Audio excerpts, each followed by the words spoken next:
Halo teman-teman investor semuanya, semoga sehat dan bahagia selalu.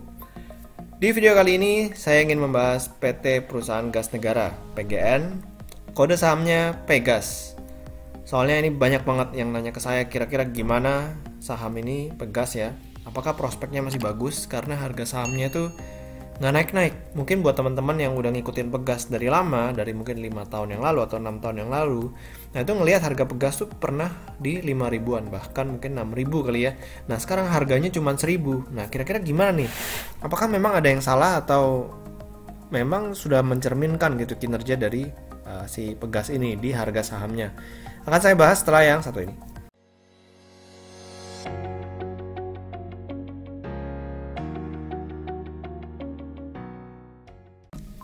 Nah, jadi teman-teman semuanya, ya, Pegas ini merupakan perusahaan yang mendistribusikan dan transportasi gas ya.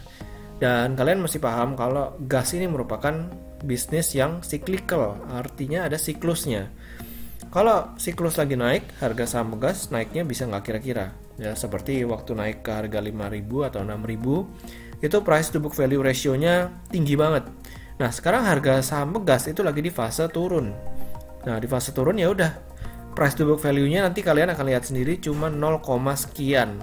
Jadi udah rendah banget. Nah, kira-kira gimana nih? Apa yang menyebabkan Pegas ini turun dan kira-kira katalis apa yang bisa menyebabkan harga gas ini akan naik? Ini dia ya, pergerakan harga saham Pegas 1 tahun terakhir. Kalau misalnya kita lihat di sini, ini sempat naik ke harga 3 ribuan setahun yang lalu ya, terus dia sempat turun ke harga 1300-an, tapi sempat rebound lagi naik lumayan kenceng, mendekati level 3 ribuan, lalu mulai stabil, tapi trennya masih cenderung turun. Dan di tahun 2020 karena adanya COVID-19, tiba-tiba dia turun sampai ke 600-an. Nah, sekarang dia udah mulai rebound ke 1180, jadi ada sekitar hampir 100% ya kenaikannya sebenarnya. Kalau misalnya mau lihat dari bottom di bulan Maret, bulan April tahun 2020. Nah, kira-kira gimana nih sekarang harga saham Pegas di 1180? Apakah menarik atau tidak? Kita akan mulai dengan pembahasan company profile-nya terlebih dahulu ya. Jadi, perusahaan gas negara atau Pegas merupakan badan usaha di bidang distribusi dan transportasi gas bumi di Indonesia. Perseroan ini sedang bertransformasi ya, secara bertahap menjadi perusahaan solusi energi yang terintegrasi dalam rangka mendorong penggunaan gas bumi. Ya, selain gas bumi itu memang bersih, ya lebih bersih dari batu bara lah ya, let's say ya. Dan boleh dikatakan ya cukup efisien juga sebenarnya dengan menggunakan gas ini. Jadi mereka mendorong para industri dan juga pembangkit listrik untuk menggunakan gas bumi. Pegas sendiri dimiliki oleh Pertamina, ya sekitar 56,96% dimiliki oleh Pertamina, 43,04% dimiliki oleh publik. Nah, sekitar ini kenapa bisa dimiliki sama Pertamina? Karena di tahun sebelumnya itu terjadi restrukturisasi ya antara Pegas, Pertamina, dan Pertagas. Nah, sekarang si Pegas memiliki Pertagas, nah Pertamina memiliki si Pegas ini. Jadi membuat subholding ya di bidang migas sebenarnya. Tujuan dari pemerintah itu. Jadi sebenarnya si Pegas ini masih BUMN ya, Badan Usaha Milik Negara. Jadi ada satu alasan kenapa kalian mesti consider untuk membeli saham Pegas.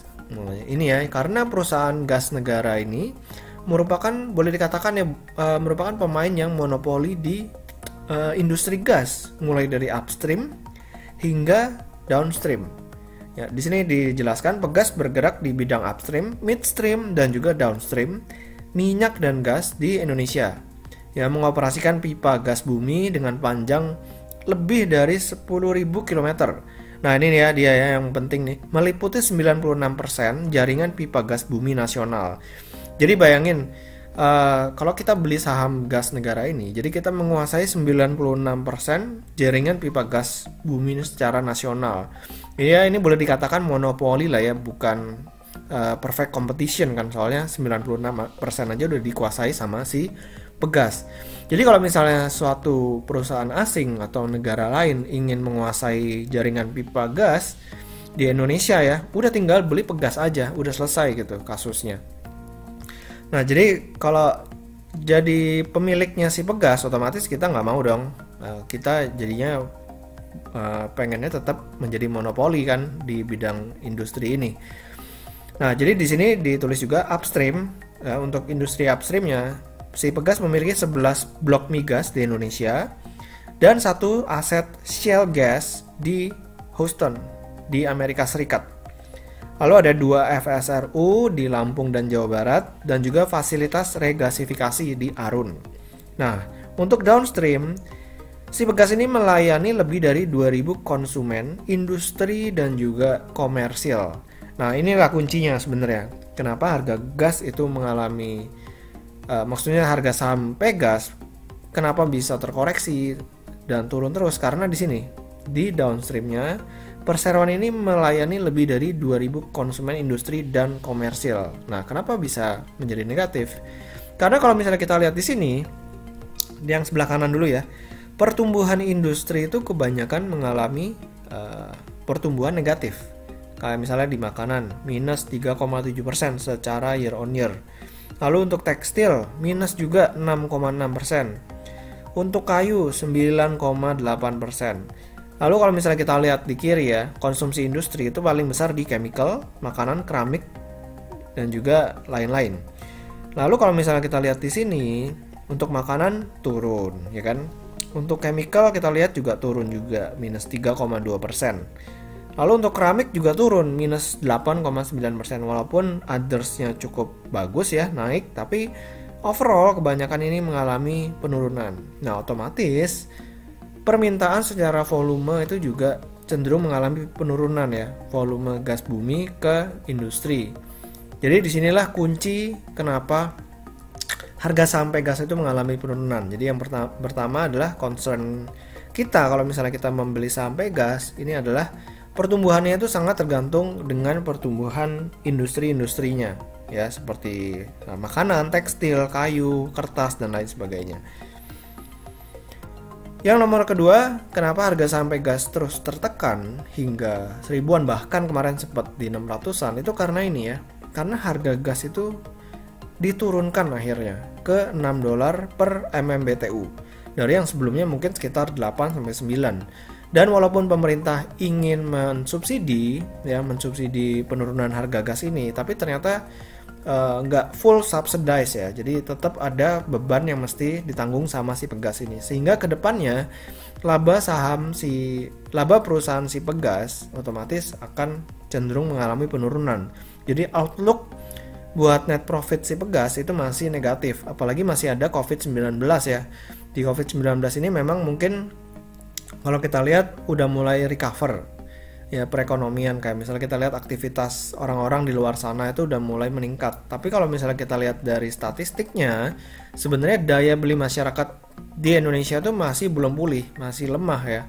Sementara memang mungkin dari sisi produsennya itu udah mulai semangat buat jualan, tapi tetap aja daya beli masih lemah, mereka mau jualan kemana? Nah, itu masih dipertimbangkan juga. Kalau misalnya kita lihat dari sisi valuasi PBV band-nya, ya seperti yang tadi saya sempat sampaikan, harga saham Pegas itu secara price to book value ratio itu masih di 0, sekian ya. Ini saya ambil di Stockbit, price to book value band.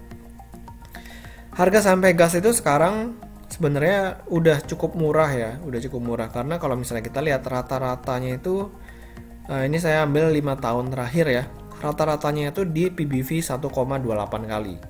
Sementara kalau misalnya upper band-nya 1,6, lalu paling atas 1,93. Nah, sekarang itu posisinya lagi di dekat-dekat lower band. Ya, lower band itu di kisaran 0,95. Sementara di lowest band-nya itu di 0,62.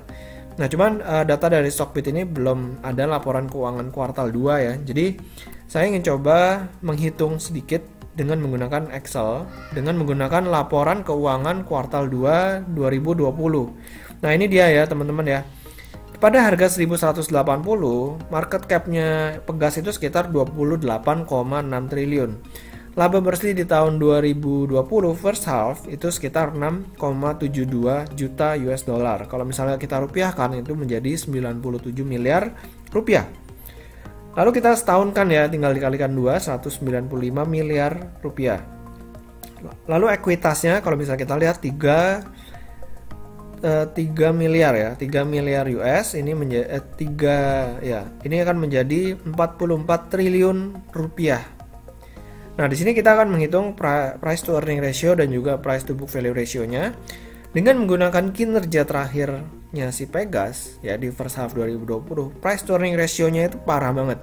Di kisaran 146,75 kali. Jadi ini ya kalau misalnya value investor udah nggak mungkin ngelihat saham ini ya, karena price to earning ratio-nya udah tinggi banget. Cuman kan yang jadi concern kita bukan earnings di tahun ini, karena tahun ini ya boleh dikatakan pengecualian lah ya karena adanya COVID-19. Jadi kita akan coba melihat dengan menggunakan price to book value ratio. Nah, price to book value ratio-nya kalau misalnya kita hitung adalah 0,64 kali. 0,64 kali itu dari market cap dibagi dengan ekuitasnya si Pegas. Nah, kalau misalnya kita balik lagi ke tabel tadi 0,64 kali ya. Nah, di lowest bandnya itu PBV-nya itu 0,62 kali ya. Nah, sekarang posisi harga Pegas itu di 0,64 kali. Jadi sebenarnya harga saham Pegas itu udah dekat-dekat lowest band. Walaupun dia akan mengalami penurunan, tapi udah mulai terbatas. Jadi buat para investor yang memang pengen punya perusahaan gas yang memonopoli Indonesia, kalian boleh lihat Pegas sebagai pilihan ya, boleh mulai dicicil beli sahamnya karena downside-nya udah mulai terbatas. Dan tapi kalau misalnya industri gas dan juga industri-industri lain seperti makanan, keramik, chemical dan lain semuanya itu mengalami kenaikan, otomatis kinerja Pegas ini akan meningkat cukup signifikan, dan disitulah saatnya harga saham Pegas ini mulai naik lagi.